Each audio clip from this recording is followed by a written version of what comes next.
Hey everybody, I'm Chucky. This is Jason. This is the Sports Betting Podcast Bookends, and we've come to a sportsbook near you. We're traveling this week, Jay. We're at the beautiful sportsbook here at Santa Fe with Brent Arena, the general manager and vice president, Mario Jackson, the racing sportsbook manager, and this is great, guys. I mean, it's great to be out here, visit you guys. It's going to be a new segment that we travel around. We wanted to pick Santa Fe first and let you guys have some fun today. Yeah, we appreciate that, guys. We're glad you guys came out. We thought it was a great idea, kind of show what we have going on out here at the Santa Fe.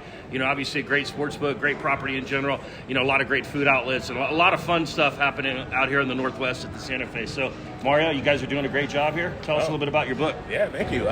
So we're doing really good during football season. We see a lot of different fans from different different contingencies from different fan groups.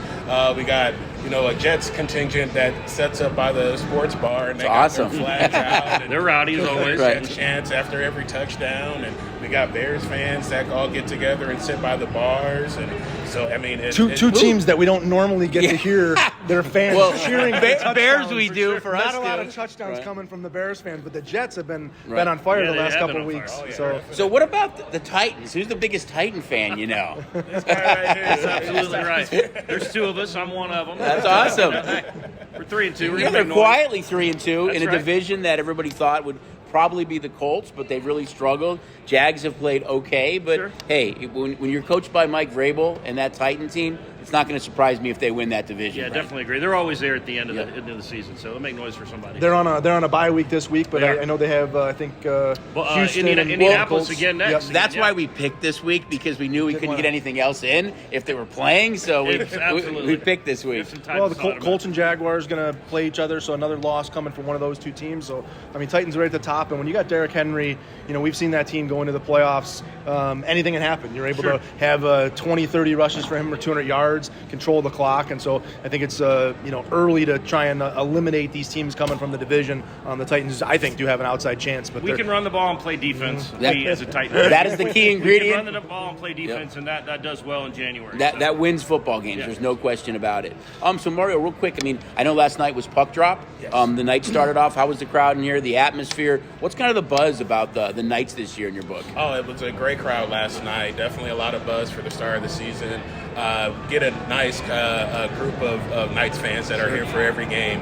Now it was a little, they were a little down last year, but the crowd still strong and still rooting for them. Of course, from our end of the counter, we're always like, we're fans, but we're rooting against the Knights. Absolutely. Last night, of course, they, opening night, they get the win, and it goes over. Their home opener is Thursday, and they host the Blackhawks, who are arguably maybe the worst team in the league right now. Man, so let's keep it under control. Shots fired. Believe me, that's my team, so it's a little bit of a struggle, but hopefully they get off to a good start this year. It was great, I think, seeing Stone get that goal at the end, just for the whole kind of morale of the team and to get everybody fired up like that. 24 seconds was pretty cool. It goes a long way for the property, too. It really permeates throughout, and again, we have some cool giveaways going on this month as well related to Golden Knights, so definitely excited about that. Yeah, with the puck drop, we saw the Rangers have a big game against Tampa, and then I think the biggest thing for the Knights this season, again, number one is their health. Weren't healthy at all last year. They kind of start off with good health, and the most exciting thing about yesterday is the stars really came to play, and we saw Carlson, Marchessault, Eichel, and then Stone all get goals. Logan Thompson solid in net enough to give them the win, and they're going to need that hot start so that they can gain confidence with this young goalie back there. So again, Thursday night coming in with the Blackhawks coming in, potentially be 2-0. That's what they need, that quick hot start. Yeah, I think when you talked about it, the star power, I think it's really Jack Eichel this year. I think this is Jack Eichel's team for the next decade. He's the young star that I think has to have a monster year to really propel this team, and of course they need to stay healthy and get great play between the pipes. Sure.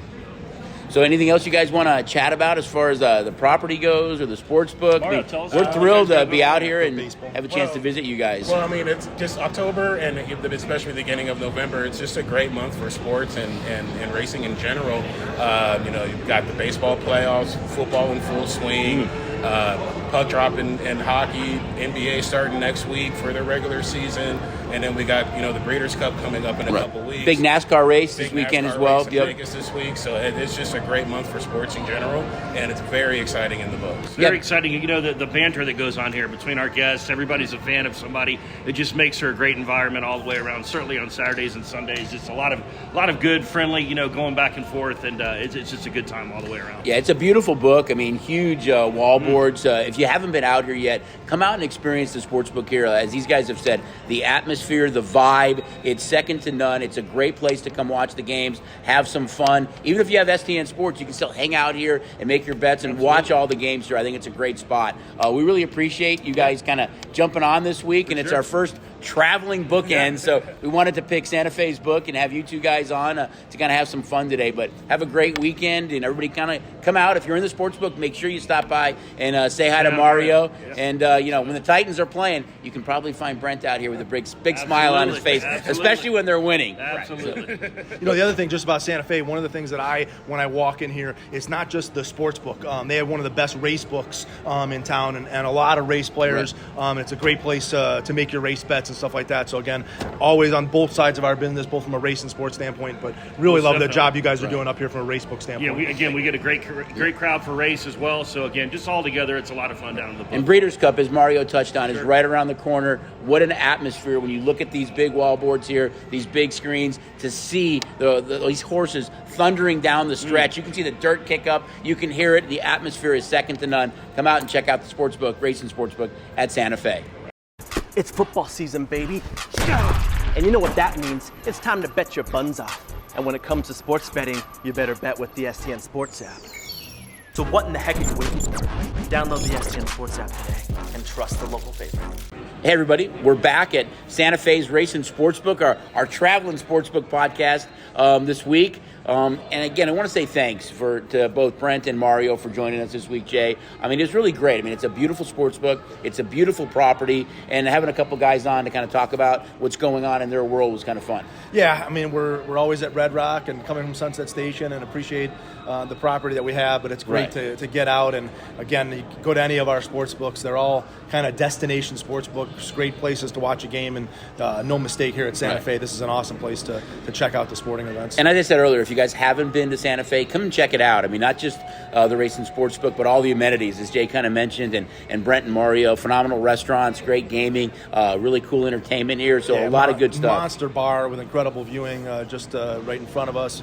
Easy parking garage. So it's really a great property to get into. It really is. And so much is going on. I mean, when the calendar kind of turns and it's October, everybody starts thinking about postseason baseball. And I think so far it really has been phenomenal to watch. It's kind of played where you've got the four teams that everybody expected to be there playing right now. 3 of the 4 won their first game, but postseason baseball is great. Yeah, it was obviously the new wild card format of 3-game series. Yay, underdogs! 3-game series with all playing in one location, and we saw 3 of the 4 series end with a quick two games and out, and only the Mets and Padres went that extra third game. Sorry, Met fans. But it was it's been great baseball, and obviously the first day of the teams coming back with some good baseball there. A monster upset by the Phillies to upset Fried, and we saw the massive home run by Alvarez to come back and shock the Mariners. Who had a big lead in that game, and kind of what we expected on the Dodgers on their side of things, and Garrett Cole was awesome for the Yankees. So I'm excited for another day of baseball, and as we go through, I know the one team that we're not cheering for from a liability standpoint, unfortunately, is the Dodgers, who've been the favorite the whole year. Money continues to flow on them. They seem to cover the run line in every game that they play. The offense is dynamic. The hitters, I know, going up again into this series against the Padres, Betts, Turner, Freeman, and Turner, all have been hitting over 300 against the Padres. You look at the starting pitchers for the Dodgers, they've all been fantastic against the Padres, and so we'll see what happens in that other side of things if the Dodgers get through the Padres and Atlanta or Philadelphia can potentially pull an upset like we're cheering for. And then the American Seattle's League's kind of the team, though, that there is some liability as well. And I've kind of heard that from the industry, that's the team that's been bet pretty heavily around the industry. They're a young team. They have no fear. They let one get away from them yesterday, but they're a very talented bunch as well. Yeah, and what was so strange yesterday is they really do have one of the best bullpens in baseball between Sewald and Munoz and Castillo and some of those other guys on the back end. And to bring in Robbie Ray in that situation, again, easy to second guess and stuff Munoz like that. and Sewald had both been in already, though. So. Just the spot of what to do, in that situation. And I know the lefty on lefty probably on paper and the analysis. But they let one get away, and I'm sure they'll be happy to get back in there and want to get back on the field as soon as possible. It's funny. I was in the hub yesterday. We were watching it with our hub traders, and the first pitch, it was like Alvarez was right on it, and I'm like, please don't throw him another fastball. I actually said he's going to hit a home run, and you could just tell he was right on it. I think the one thing with the 4 teams that didn't play in the wild card round is that they clearly get to set their rotations up, which I think is a huge advantage. We all know when it comes to baseball, especially postseason baseball, it really shifts to pitching. It doesn't matter if you're the Phillies because they can really hit, but these guys those 4 teams really got to set their rotations up. Well, and the Phillies winning the opening game with Suarez really is a big flip, because now they get to send Nola and Wheeler in the next 2 games, and so if there's ever that potential for the upset against Atlanta, that was a big one to get Suarez in that game 1 win over Fried. The other thing about baseball, is just we're doing in-game on every game, so every half inning you're seeing a brand new line. You got the in-play on baseball, it's great. And the props. Like I talk about it every week about how we're expanding the prop menu, but the guys are going bananas with putting up props, these same game props that we've come that we are having a lot of fun with guys to hit homers, pitcher strikeouts, and the team to win. A lot of those going up every day, so something to look for in the app there of all the props that are going up on these Major League Baseball playoff games. The other thing before we dive into college football and pro football is that I love about postseason baseball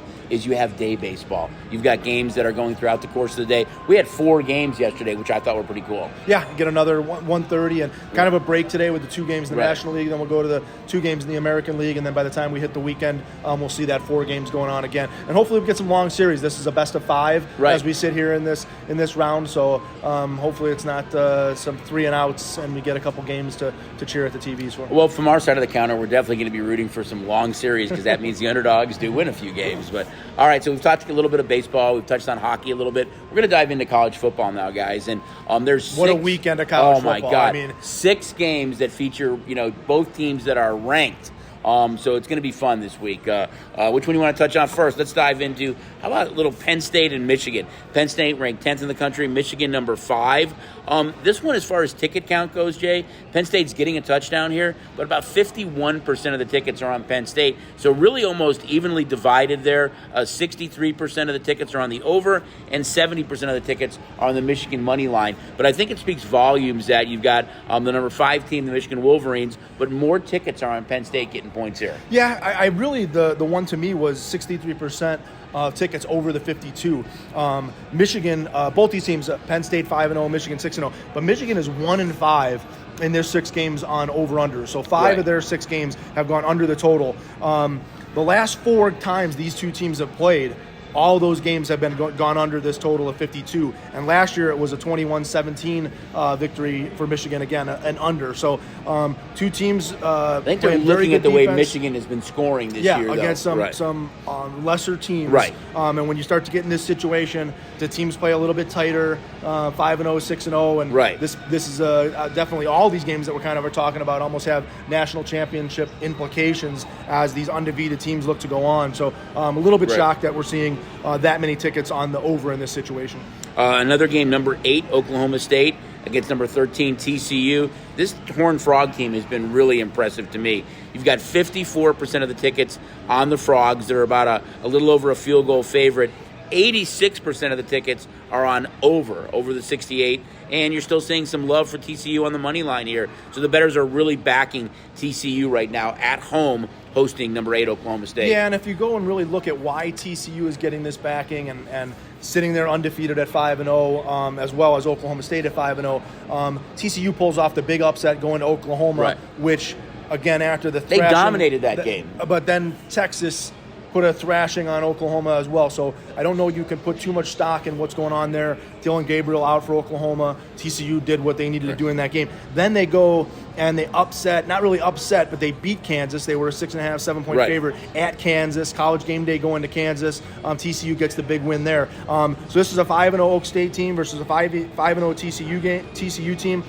The one thing that I looked at in this game that I thought was really, really interesting is Oklahoma State absolutely pummeled them last year with a 63-17 win. Big revenge game. Teams don't forget stuff like that, but Oklahoma State, they're returning a lot of the same players. Spencer Sanders has been absolutely fantastic. This is the two kind of guys a little bit on the outside of the Heisman Trophy, and Sanders and Max Dugan. But the one thing I think TCU does have going for them here is Oak State going on the road. The last two times Oak State has gone to TCU, back in 2020, TCU beat them 29-22, and in 2018, TCU beat them 31-24. So not a place that Oak State has liked to travel. Oak State has played the vast majority of their schedule at home. I think they're 4-1 at home with their only road win coming in against Baylor, which was a big win, big revenge game. This is a tough place to go play, too. And the other thing I was looking at in this game, Oklahoma State 4-1 on overs, TCU 3-2 on overs.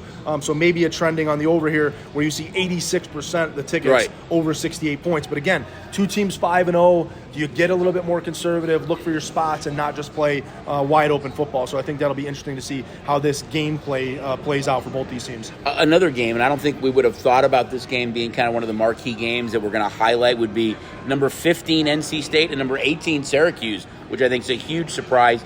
67%, though, of the tickets are on NC State getting the points in this game. Yeah, and NC State comes in with the 4-1 record at 15. Their only loss coming at Clemson. They had a big win over Florida State this past week. Really don't know who they are yet. A little bit on the offensive side, struggling with the football, but really don't know who Syracuse is yet. I mean, Syracuse, the last 2 weeks, they can run. But they've struggled to beat Virginia 22-20. They struggled to beat Purdue 32-29. They got a big win. They had late wins in both those games. And so both these teams have played kind of questionable scheduling. The one thing I did look at over the last 9 years, NC State is 7-2 versus this Syracuse ball club. So, going on trends, maybe NC State. But I think when you look at Syracuse undefeated at home in the Dome like that, it's just a huge advantage for them. And the fact that they've trailed in some of these games late and were able to put that drive together to win the game, I think it's a very tough place to play. And this is a Syracuse team now that everybody's excited about. Yeah, and there's reason to be excited. They're 5-0. It's just that they have had a schedule that has built them to that 5-0, and this is the best team that they're going to see this year, and that's why you see them still an underdog in this game. So this next game is the one that number 3, Alabama, number 6, Tennessee, 71% of the tickets are on Bama here, a little over a touchdown favorite, which I'm really surprised that you're seeing that much love for the Crimson Tide here. This is a really, really tough place to go play. It's going to be a sea of orange. It's going to be crazy. We know Tennessee can score with everybody in the country. They're getting over a touchdown here. You think this game's going to go up or down? Well, if you're looking for the positives on the Tennessee side of things, we're still expecting Bryce Young to play in this game, but without him, I think he does play. They haven't been that dynamic. They went on the road and struggled at Texas A&M. They went on the road and really should have been beat by Texas with Ewers going out of that game and Card having to come in. So Alabama hasn't shown I'll call it their Alabama-ness this year. But I'm going to run down some scores for you, Chuck, and I'm going to tell you why 71% of the tickets are on Alabama. 2021, Alabama 52-24. 2020, Alabama 48-17. Was Tennessee, though, ranked in the top 10 any of these years? Alabama loves playing Tennessee. 2019, 35-13. And literally going all the way back to 2016, Alabama has scored 287 points to Tennessee's 92. That's an average victory amount of 48-15. So getting 7 points doesn't mean anything, and this has got to be a stand up and play the greatest game that Tennessee's ever seen. And I don't think it has to come on the offensive side of the football. I don't think Hooker and that offense have to be awesome. I think the defense is where they have to get it done. They've got to hold Alabama to 26 to 30 points to have any chance of covering this football game. Yeah, I think it's a different Tennessee team, and this is going to be a tough place to play. And And I know Bama's number 3 in the country and as good as they are, but they haven't looked like Alabama. I know they have the question mark at quarterback, but they just haven't looked like the normal Alabama team. So I think Tennessee, if this number starts to go any higher, I think you're going to see some value on the Vols in this game on Saturday. When you doubt Nick Saban, Nick Saban brings Alabama to the table. So it's an interesting game. I mean, I hate to say that I love Alabama in this spot. Right. Alabama just loves playing Tennessee. There's something about playing Tennessee that brings out the best in Alabama. I wonder from our side of the counter, though, and everything you're saying, it leads me to believe that we'll probably be Tennessee fans come Saturday, but I'm not 100% sure. Based on ticket counts, it looks that way. But just want to see, how the money comes in between now and kickoff on Saturday. Another big game with ranked teams, number 16 Mississippi State and number 22 Kentucky. In this game, 63% of the tickets are on Mississippi State here, Jay. Yeah, and again, the big question mark here for Kentucky coming back home is still their quarterback, right. Will Levis, who potentially number 1 pick in the draft. Top pick in the draft. Kentucky 4-2, 2 really tough losses after starting off 4-0, 1-5 on games going over and under, so they're an under team. Even with Will Levis coming back, I don't know how much of a shootout it is with Mississippi State. Mississippi State some big wins. The one big loss on the schedule to LSU, where they had a big lead in that game, and then LSU able to come back. But I don't think you can play this game until you understand what's going on with Will Levis. I agree. And now a little West Coast love. USC travels to play Utah. They're getting over a field goal in this game, which I think is going down. If you like USC, bet them now, because I think this is where the value is right now. But you look at the ticket counts on this game, Jay, 80% of the tickets are on the Trojans. 85% of the tickets are on the over, and 80% of the tickets are on the Trojan money line. We're going to be Utes fans. For sure. Well, and again, this comes back to what people saw last. And right. Utah played UCLA last week in a marquee game, and Utah had no answer for Dorian Thompson-Robinson and Bobo and Charbonnet out of the backfield. UCLA looked absolutely fantastic, so much so that it's kind of vaunted UCLA into the top 25. It's launched Dorian Thompson-Robinson into the Heisman conversation. Utah, however, to me, very different team, home and road. Absolutely. And, they had that opening loss to Florida, again on the road, at UCLA with the big loss. This is a game for me. I actually happened to be up at the University of Utah this week. Had to go up there for a meeting right there on campus in Utah. Listen, and it was an empty stadium, no one in the stadium, but you could still feel the vibe, right? Feel the vibe up at the University of Utah. They have this game circled, USC has traveled well on the road. They beat Stanford in a game that Stanford hung around early, and then they went up to Oregon State and won a tight one up there. Could have lost that game. But this series, for 7 straight years, from 2013 to 2019, was dominated by the home team. Home team won for 7 straight years. At USC, USC was a winner. At Utah, Utah was a winner. In 2020, USC was able to get a win at Utah, and then last year, Utah did the same thing in reverse and was able to get a win at USC. So I still think that this is a game that if Utah can run the ball, if Cameron Rising can have a solid game, this could spell trouble for USC. But if this doesn't, if USC is able to find a way to win this game, they're going to set themselves up with real national championships. Totally agree. The rest of their kind of Pac-12 conference schedule is doable. They do have a late game in the end of the year at UCLA, and they do host Notre Dame late in the year. But until then, they've got a winnable Pac-12 schedule. So maybe that's where the money is coming on USC, that those that have that national championship, this is a game that obviously is a must-win if they're going to have any national championship hopes. Yeah, and again, and Utah could be crushed by last week's loss to UCLA. And the Utah does have 2 losses right now. I just think that based on kind of what we've just talked about and the way the ticket count is trending, that you're going to see this number drop, and we're going to be huge Utah fans come Saturday. Yeah, and the one thing in this game that I'll throw in there is Jordan Addison may be questionable, may not play. That's the wide receiver transfer from Pitt. Litnikoff winner. Yeah, top wide receiver potentially in the draft. Might not, banged up, so check his status on USC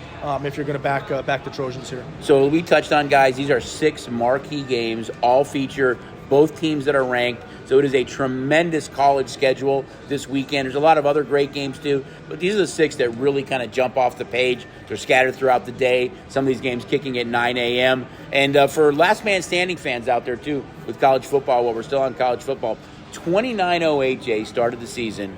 106 lucky contestants are left in last man standing. It hasn't been easy. I mean, we talked about some of the big underdogs and the big point spreads, and college football somewhat had a little bit better balance, and we've seen top teams like Alabama, winning on the last plays of the game. We've seen Georgia struggle. The one team, Clemson, early didn't look particularly good. No, they didn't. They've been very, very good of late, and obviously we talk about USC and the Ohio States, and there's so much good football to be played, and looking forward to another great weekend of college football. Yeah, same. It should be fun, guys. Don't forget a lot of great football on Saturday. We're going to come back and we're going to jump into the pros on the last segment before we get into our favorite part about the good, the bad, and the ugly, and maybe some fantasy news as well. We'll be right back on Bookends. My name's Stephen Money, and here's why you should bet on me, the STN Sports App. Just park at any of our 14 convenient sign-up locations, walk in, and you'll be signed up in minutes. And don't worry, I got all your favorite sports covered. Download the STN Sports App today and trust the local favorite. Hey guys, we're back for another segment of Bookends here at the beautiful Santa Fe Racing Sportsbook. We're going to jump right into the pros now. So Thursday night, maybe not a marquee game. Maybe. All right, not a marquee game. I was just trying to be nice to you Bear fans out there. Commanders, Bears. Bears are the favorite in this game, and the public's backing them a little bit. Right now, you've got 70% of the tickets on the Bears, 51% of the tickets on over, which is a very low total. 69% of the tickets are on the Bears' money line. And interesting stats here. Washington is 5-0 against the spread their last 5 visits to Chicago. And the last 6 times that these two teams have played, the total has gone over. It's only 38.5, so maybe they got a shot to keep that trend going. Well, if you suffered through last Thursday night's football game between the Colts and the Broncos, I feel your pain. But wait a minute. Into this Thursday no night, touchdowns so in that game. Maybe that's the thing. I say there's a touchdown Thursday night. We'll see if Wentz and Fields can find a way to give us a little bit of I like that prop. Thursday Would night. there be a touchdown this Thursday night? As bad as last week's Thursday night game is, these two teams struggled. But they were both in last week's game. Commanders played a tough game against the Titans. Commanders were actually a really heavily bet team last week to get that win and pull an upset over the Titans. And the Bears, they were really one play away from being on the Vikings side of the football. They led late in the game. Yeah, a fumble late on fighting for extra yardage, and the Bears are going there for a drive to tie it up. So making all the jokes we can about two teams that are kind of at the bottom of the divisions with offenses that are really struggling, but could be an entertaining game. And again, it doesn't have to be 38.5. Doesn't have to be good, clean football for you to cash a ticket. All games, there's a winner and a loser, and you can cash tickets on ugly football. Actually, I really thought it was one of those games that you can say Justin Fields showed some growth, which I think Bear fans are looking for. Yeah, he's got to find a way to find Mooney, and Washington's secondary is not one of the best in the league. So maybe if there's a game where the Bears are going to stop the handoffs to Montgomery, handoffs to Herbert, and they're going to let Justin Fields, be more Kyler Murray-like and let him scramble and let him make plays. There's no time like a Thursday night against the Commanders secondary that should be a little bit more susceptible to that type of play. Yeah, I think it's going to be an interesting game Thursday night. Two teams probably out of the playoff race, but at least playing see what they have for next year. 49ers and Falcons. I mean, this Niner team with Jimmy Garoppolo is starting to get that groove a little bit. We know they have some injuries on the defensive side of the ball, but getting a little bit healthier on offense right now. We've seen the Rams struggle a little bit. We know the Cardinals have struggled. Seahawks, we talked about it before the season started, really feel that the Niners are the team to beat in the NFC West. A couple of interesting trends here. One, the Falcons are 5-0 in their last 5 games against the number, and the Falcons are 7-2 straight up at home against the Niners the last 9 times they've played. And they're getting some points here, almost a touchdown on Sunday. Yeah, and again, 73% of the tickets on the Niners. I think the most bets of any game last week was the Niners playing at Carolina. Back-to-back road games for the Niners as well. Carolina, obviously a mess. Obviously, they lose Rule after the Niners walked through them last week. Niners get the gift of playing Carolina. They really destroyed the Rams in a Rams team that seems to be in somewhat disarray on both sides of the football. Obviously, you can always go to Cooper Kupp, but really having a hard time finding anybody else on the offense there. But I think we talked about early in the season that this Niner team, after losing Trey Lance to injury, trying to get Jimmy Garoppolo just his legs and everything back under him, and the injury. It was really preseason for him. Yeah, the early injury to the running back. But now they seem to be getting things going, and when Deebo Samuel is involved in the offense, that spells trouble for any team that they're playing, and then you add Ayuk and Kittle, and Jeff Wilson has been solid with the running game. Yeah, add Tevin Coleman to the team. The Niners are becoming a scary team, and that defense that they have is absolutely fantastic. Now the Falcons, this team is they're fighters. I mean, they're not quitting. Mariota is keeping them in games. Drake London Don't you think has a been big dynamic. key, though, with both London and Pitts kind of banged up a little bit, if they're not 100%. Yeah, no Patterson as well. I think it's really hard for them to kind of trade points with San Francisco. Yeah, but again, they were a 9-point underdog. Everybody was betting the Bucs last week, and they fought and they clawed, and they're a 5 straight covers. They're a roughing the passer call away from getting the ball with a chance to go win the game there. So I love the way their Falcons are fighting, but the Niners are clearly the better team, and Atlanta's gonna have to do something special here to get a cover. Just some trends kind of that we talked about favor Atlanta here. If you're looking at the success they've had at home against San Francisco and how they've done against a number of the last 5 games. Next game we're going to look at is the Jets and the Packers.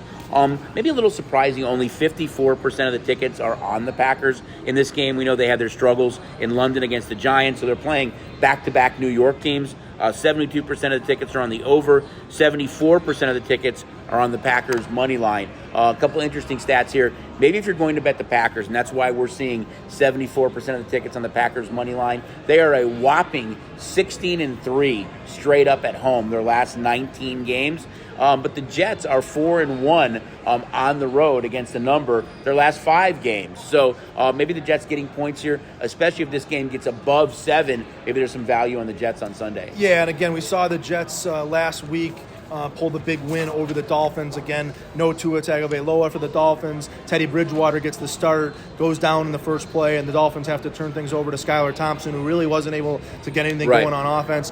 We saw Breece Hall kind of have his breakout party for the Jets, absolutely outstanding in the running game. Especially receiving, too. He had the big all-purpose out of the backfield running the football. Michael Carter then kind of hijacked some of his touchdowns down there late, by the end zone. But the Jets playing with a lot of confidence, and much like last week, the Vikings and Saints coming back from a London trip and not taking their bye week. Now, both of those teams ended up winning. The Packers in the same boat here. Go to London, make the trip back without taking a bye week. The game, immediately following a London trip. So that maybe has some pause on maybe why people aren't paying the Packers. Let alone, I think people aren't betting on the Packers because you just lost to the Giants. Right. And had a big lead. They had a 17-3 lead in that game. Blew the game, and no excuses to be made there. I don't know what it is that's going on with the Packers. Still trying to figure out exactly what Aaron Jones and A.J. Dillon's role is in that offense, and he's still trying to find that go-to target. 1 week it looks like Dobbs is going to be the guy, and then Randall Cobb becomes the guy. Lazard.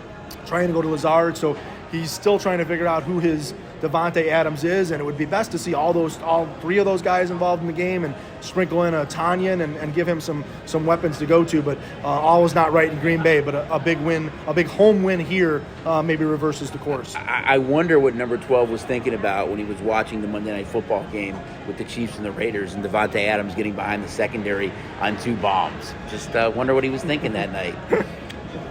I'm sure he wasn't thinking, man, I'm so glad I got Romeo Dobbs.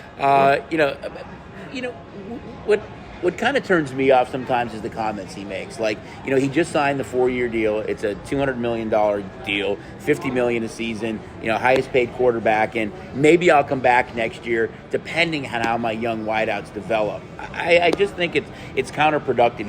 You've got young wideouts. You know that Dobbs and Watson are probably going to be guys that you're going to count on for the next 3 or 4 years while you're there. Help that growth, not if you don't catch the ball, I'm going to retire. It's the soap opera that is Aaron Rodgers. That's exactly what I was going to say. With General Hospital, what are the something in the beautiful. Wait a minute. No. Yeah, I think for the receivers, it would be the young and the restless. Yeah, Aaron, he just loves the drama, and I think he loves making the comments that just stir up fans, and he just comes. The young back and the to restless. Yeah. I like that for those young receivers in Green Bay. I don't know what the other soap operas are. I'm not into my soaps, but the Green Bay Packers are a soap opera all by themselves. All right, Vikings Dolphins. We know we touched on the Dolphins quarterback situation here. 76% of the tickets are on the Vikings, who lead the NFC North. 60% of the tickets are on the over. 72% of the tickets are on the Vikings money line. And some interesting kind of stats here too. Dolphins are 5-0 straight up in their last 5 home games, and 7-1 against the number in their last 8 home games. Yet they're getting points here against the Vikings, and we know why. But it's a Viking team that kind of lives and dies with Kirk Cousins, Justin Jefferson, and Delvin Cook. Yeah, and they looked good against the Bears last week. Dalvin Cook really got involved in the offense. first half. They looked good. Right. Justin Jefferson kind of remained uncoverable and was open all over the field. This game is really it's on the shoulders of who's going to be the the Dolphins quarterback and the quarterback play. You still think that they can have success with Hill and Waddle. They really turned to Mostert out of the backfield. We know Chase Edmonds is there. The Dolphins do have the weapons, but this game is all on what's going to happen at the quarterback position. It is. Miami's at home. There's some trends there that really favor them. And we saw earlier in the year when the Vikings were on the road, that secondary really struggled against Jalen Hurts with A.J. Brown and Smith. And now you're going up against Waddle and Gesicki and Hill and Mostert. So maybe the Dolphin offense can get on track here. If you don't have a quarterback that can get those guys the ball, it's going to be tough. And I don't think it's going to be Bridgewater. Yeah, I don't know if Skylar Thompson's ready to play at this level. And the only plus would be is that he has had a whole week of practice with the number one. Sure. So I think that helps a little bit. Next game we're going to look at, guys, is Ravens-Giants. 60% of the tickets are on the Giants, getting points here after that big win in London. 60% are on the over, and 61% are on the Giants' money line. So a lot of love there for the Giants. Interesting stat here, Giants at home. The Giants have gone under 7 of their last 8 home games. So this could be a really close game. The Ravens have some guys that are banged up on the defensive side. Giants team is a real surprise at 4-1, and that whole NFC East right now with Cowboys and Giants 4-1, Eagles undefeated, has been much better than we thought going into the season. But hey, the Giants got to be sky high coming off that big come-from-behind victory against the Packers in London last week. Yeah, and really on the defensive side of the football, being able to kind of grind that out and shut the Packers down in the second half. And again, we talked about it a million times how much we kind of are cheering for the New York Giants. The tight end Daniel Bellinger has a rushing touchdown this past weekend. Played his high school ball here in Nevada at Palo Verde. So continue to cheer for the Giants. But the Ravens, if there's any team that's like the cardiac kids and end of game closeness, it's this Ravens to win team. Or lose. Yeah, I mean, again, a team that was really looking for a revenge game against the Bengals last week after the Bengals had scored 41 consecutive points on them. In both games last year, they squeak out the win on the Tucker kick.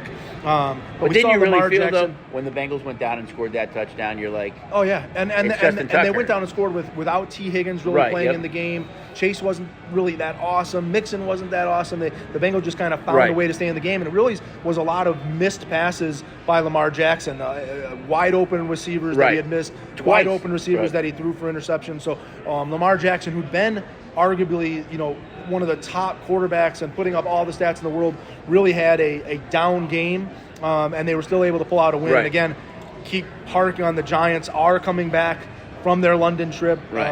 At some point in time, one of these teams that's making the London trip is going to have a down game. But this Giant team, Brian Daboll's got them playing with a different energy level, a different effort, and Saquon Barkley looks rejuvenated, and as long as you can keep giving him the ball, staying in games, and that's what they do. They've got to get some of these young receivers, though, healthy. You really want to see Tony on the field and getting some of these guys creative. In particular against this Ravens secondary, which struggles to cover and is banged up. If there's any week that the Giants need to let Daniel Jones go and let these receivers try and go win a game, this is the game.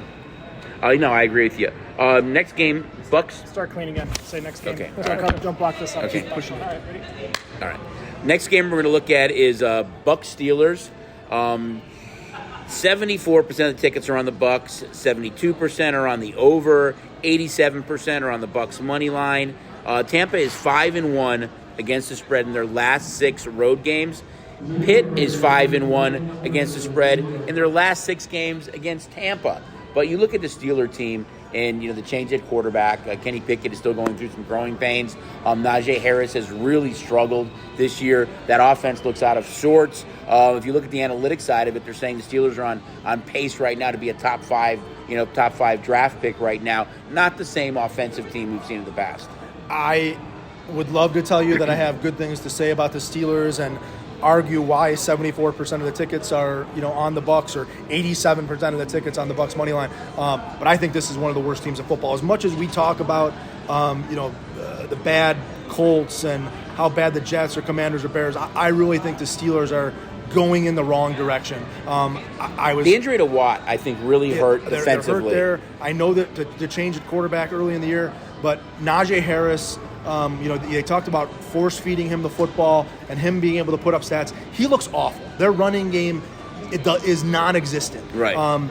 Pickett is not ready to play against top-tier defenses. Their receivers, Claypool, George Pickens looks okay. I continue to watch games where Deontay Johnson just drops balls over and over again. And Buffalo trounced them. I think it was 38-3, 38-10, maybe something like that. And Buffalo turned the ball over twice inside the 10-yard line in that game. So Buffalo could have easily put up 52 on them. And obviously we're talking about one of the top teams in football and the Bills at home. But to me, this Steelers team is going the wrong direction. And I don't think there's any end in sight to turn it around because I just don't think they have the tools in the shed to change their course. They have the skill position players. I mean, when you look at a wide receiver core of Johnson and Pickens and Claypool and Harris but they don't have the line to protect the quarterback to get those guys the football. And I think when you lose your emotional and your team leader in the huddle on defense in Watt, I think on both sides of the ball they're really struggling right now. And I don't know that playing at home and the mystique of having to go to Pittsburgh is there with a team that just can't move the football. All right. So now we're going to dive into the game of the week. The game of the week. Yep. The one has been circled since 13 seconds. Yeah, I was going to say that. 13 playoffs. seconds. If you're a Bills fan right now, you hate 13 seconds. 51% of the tickets are on the Chiefs, though, because they're getting a field goal in this game. 69% of the tickets are on the over. And I think you watched these two teams in the playoff game last year, and you know why. 53% of the tickets are on the Chiefs' money line. But I think more importantly, something has to give here.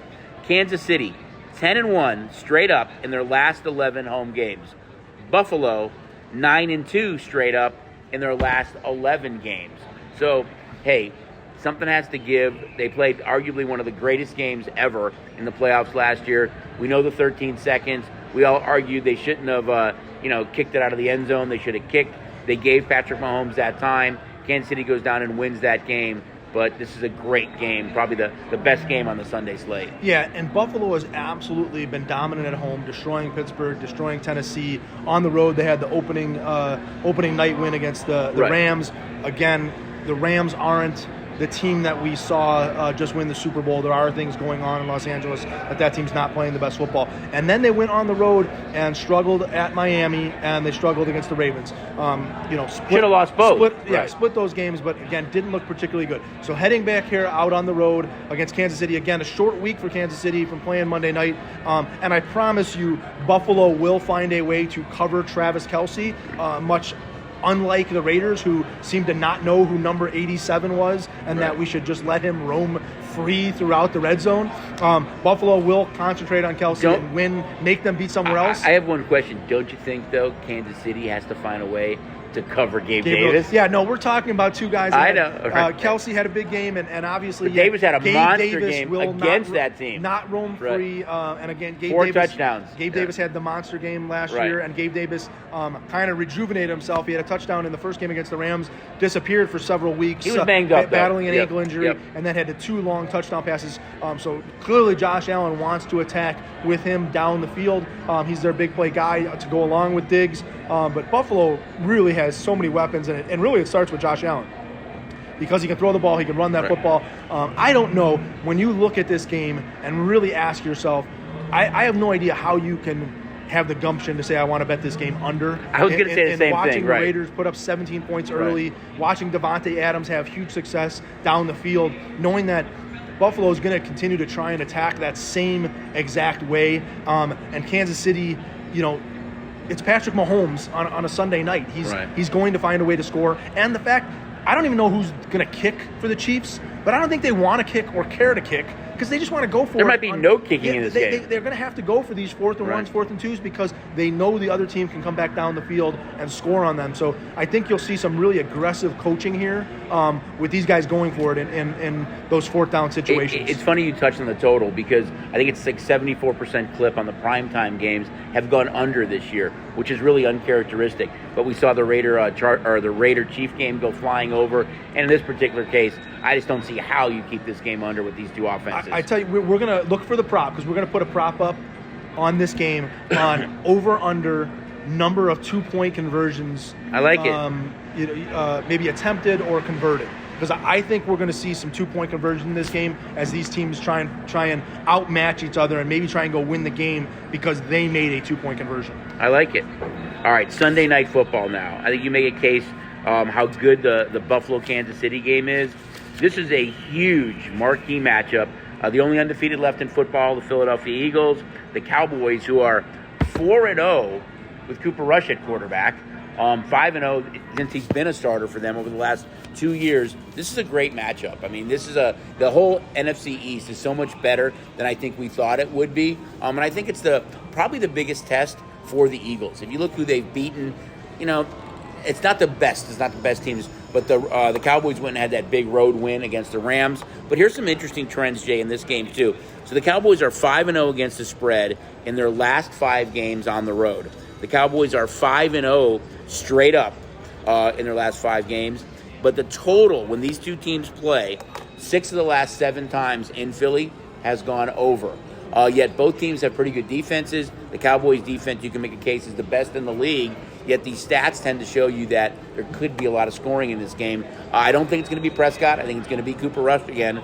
But I think it's a great game on Sunday Night Football. I think the one thing from the Eagles side of things is how do they handle this Cowboy defense, which has been dominant. The pass rush. And they're prepared more than any other team in football to handle the Cowboys' pass rush because of Jalen Hurts' ability to run the ball. If you look at the last 2 weeks, the Cowboys go and I have no idea how many sacks and pressures they had on Daniel Jones, but they were all over him in the Giants. And Daniel Jones can run the football, but not as mobile a quarterback as Jalen Hurts. Last week, you go up against Stafford, and they're all over him, and Stafford isn't a guy that can run the football. And the one thing that the Cowboys have is a super aggressive secondary with a guy like Diggs who's going after those interceptions. So you pressure the quarterback, he's forced to scramble or get rid of a ball earlier than he wants to, and then that secondary goes and capitalizes on it. But Jalen Hurts doesn't do that because Jalen Hurts runs the football. Right. So that's why you see a quarterback like him have a little bit more success against Dallas, because then those linebackers, they almost have to have a spotter on Hurts, which leaves things open in the secondary.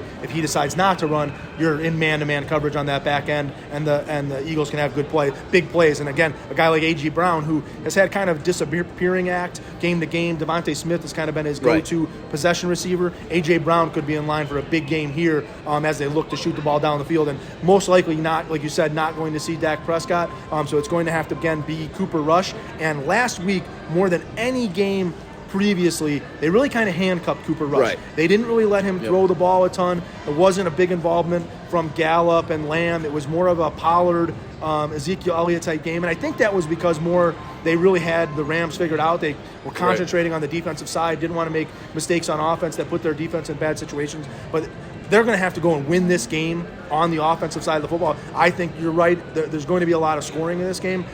They're going to have to keep pace with the Eagles. And the Eagles haven't been a dominant defense. They've been playing really. I think you've been harping on this. Right. What a good first half team. First quarter, really. Team this is. And then they kind of coast in those second halves of getting those big leads. And then you doing what the Eagles do best is run the football with the Gainwells in Boston and Sanders and Hurts, just killing that clock and not getting the team. They actually are number 1 in the NFL in the first quarter, scoring in the first quarter. They're dead last over the last 3 quarters. So you're right. There was, I think, back-to-back weeks where they had a 24-point lead at halftime, didn't score in the second half, but it's because they can run. It's really, they have a four-headed monster if you throw Hurts in that mix too. So I can make a case that this could be a higher scoring game, but I could also make a case that it could be a low scoring game, that Dallas's defense plays well, Philly's defense, and it just runs. But it's a great game on Sunday Night Football. I know that Philly's the only undefeated team left, and we had this discussion kind of in the hub with Symbol talk about is that what would this line be with these two teams on a neutral field? And I think Philly's probably maybe one. I think you can make a case, though, that maybe it's pick as well. But this is going to go a long way to see how good this Eagle team is, because this is a game they're supposed to win without Dak Prescott and being at home on Sunday night. Yeah, we know those Philly fans are going nuts, and they're the Eagle fans are going nuts, and the Phillies are going to be able to return home this week as well in their series with Atlanta. So the Philadelphia fans, some of the toughest in the world of riding their teams, should have a good weekend in Philly. Don't tell Santa Claus how tough they are. Snowball, it's a long time ago. But anyway, Monday Night Football, big AFC West matchup. We really thought coming into the season that this was by far the best division in football. It hasn't proven to be. Even the Chargers, somewhat of a disappointment so far, the way they've played. Denver really has looked pedestrian on offense. We know Wilson had an injection this week, says he's going to be fine to play. That offense just hasn't been dynamic. He hasn't been as explosive with his legs, and you have to wonder, did Seattle kind of see a little bit of a decline? He was such a great quarterback when he was creative, when he could scramble outside the pocket, make things happen downfield to Lockett and Metcalf. We thought it'd be a natural fit with guys like Hamler and Sutton and Judy. That hasn't been the case here. Yet we've seen this number come down a little bit. When you look at ticket counts for this game on Monday night, 70% of the tickets are on the Chargers, 75% of the tickets are on the over, and then you've got 82% of the tickets are on the Chargers money line. But I still think when you look at these two teams that they're both disappointments. They both have time to turn it around, but really this Bronco team needs Russ to be Russ. Well, the advertisement for Russell Wilson is always the let Russ cook. Right. And he's not being able to run the football and throw it downfield. And he doesn't look like the Russ of old. Like when you look from an eye test standpoint. He has a new quote, though. He has said it, because it's the Bronco. In the last couple of press conferences and when he first got signed, he loves to say, let it ride. But that offense has not been riding down the field. No, and they don't look good, and I don't know what has to happen to change the course. Even the plays that they have had success, it's been on broken tackles or bad defensive play that have allowed Judy to go deep down the field. They haven't been able to find a consistent offense, and maybe playing on the Thursday night,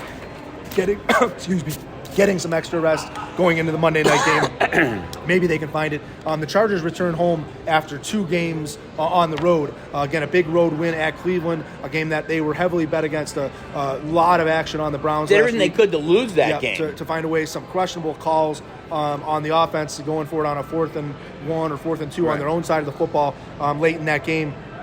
They've been without Keenan Allen, still expected to not be back this week. So they tried to find it with Palmer and Mike Williams, and Austin Eckler's really kind of turned things around the past couple of weeks. But this is it's a divisional game, and the Chargers just haven't been able to blow teams out. They seem to kind of keep teams in games. And it's never a true home game for them in LA. So I'm sure you're going to see a sea of orange in LA as well on Monday night. But yeah, I think the reason that you're seeing these percentages is, again, people remembering what they saw out of the Broncos on Thursday night. And it's not like it's new. It's not like they were bad against the Colts. They were bad against the Niners, scoring 11 points in a win. And they were bad against the Seahawks. They've been bad all year. Beat by the Raiders. So, I mean, they have not been good. And so I think we'll continue to see these percentages climb on Monday night with the home team with the Chargers. Also, while we're talking about pros now, I just want to give everybody an update on last man standing for pro football. 62-84 contestants started the season. There's 180 left. So every week we're seeing kind of a big decline right now. But, hey, if you're one of the 180 left, congratulations. You've done a great job because pros has been crazy this year with a lot of underdogs covering so far. We're going to come back for our last segment of Bookends, and it's kind of our favorite. It features the good, the bad, and the ugly, and Stephen Money's Fantasy Football Fever. We'll be right back. Huge menu of options, easy sign-up locations, convenience. That's right, brother. I got it all. So what are you waiting for? Get off your tushy tush and sign up today. Fist bump. Download the STN Sports app today and trust the local favorite. All right, we're back, everybody, for our final segment here on Bookends at Santa Fe's Racing Sportsbook and Stephen Money's fantasy football favorite. We're going to jump in with, all right, it's quarterback first. I'm going to go with Lamar Jackson. I think the Giant team coming back from London and having a big emotional victory. I just think Lamar here is going to run wild. He's going to have a big game. And my quarterback this week is Lamar Jackson. I think if you're going to pair him up, you got to make sure that it's Mark Andrews having that big game with him. Duvernay, we saw have. Who has him on their fantasy team? Well, we saw Duvernay have a good game, but Bateman's still out. So for him to have a lot of success in that passing game, he's going to have to find a way to get Andrews involved in the game. Quarterback-wise, I'm going to Kyler Murray. I think that if you have a chance to start a quarterback against the Lions or the Seahawks, you have to do it. Lions are in a bye week this week, so I'm going Kyler Murray against the Seahawks. He's on the road, though. I don't care where he's on the road. I don't care if he's in a college stadium. When you watch Seattle play, and we saw Taysom Hill, who's a tight end and substitutes at a quarterback, able to run for 3 touchdowns and pass for another. Kyler Murray, who's actually a quarterback, I think is going to have a big game in Seattle. All right, those are our 2 quarterbacks. Running backs, I know I've used them before, but I'm going to use Ramondre Stevenson for the Patriots. With Harris out now, he's elevated to number 1. He just came off his best pro day ever. And against Cleveland, we saw what that Charger running backs did. I mean, they lit up that Cleveland, front line. So I'm going to go with Ramondre Stevenson from the Patriots to have a touchdown and over 100 yards rushing this week. I'm going to pick on the Pittsburgh Steelers, and I might pick on the Pittsburgh Steelers moving forward, and I'm going to go Leonard Fournette for Tampa Bay. Tampa Bay a big favorite in the game. Likely to be up big in this game, not throwing the football around a ton, and we should see a ton of Leonard Fournette. I think he gets probably somewhere north of 25 carries. He's been getting mixed in with Rashard White, the running back that they got from Arizona State there, but still this is Leonard Fournette's team, and I think Leonard Fournette puts the ball in the end zone twice for the Bucs this week. So running back is Stevenson and Fournette. Now wide receiver. I know we talked about these 2 juggernaut offensive teams on Thursday Night Football, the Commanders and the Bears. But I'm going to go with the Bears. I'm going to go with Darnell Mooney. He had that big catch against the Vikings, kind of, maybe the best catch of the year so far. I think he scores a touchdown this week. I'm going to go Darnell Mooney on Thursday Night Football. Big game against the Commanders secondary. Before I go to my wide receiver, I'm going to touch on Bills Chiefs. And if you have a Bill or you have a Chief, they should be in your lineup this week. I know several people, including one idiot sitting here, sat Gabriel Davis last week because he had been struggling and not getting receptions, and I paid for it with the big 2 touchdowns that he put up. Right. But I think the Bills Chiefs, you'd be silly to sit any of those guys.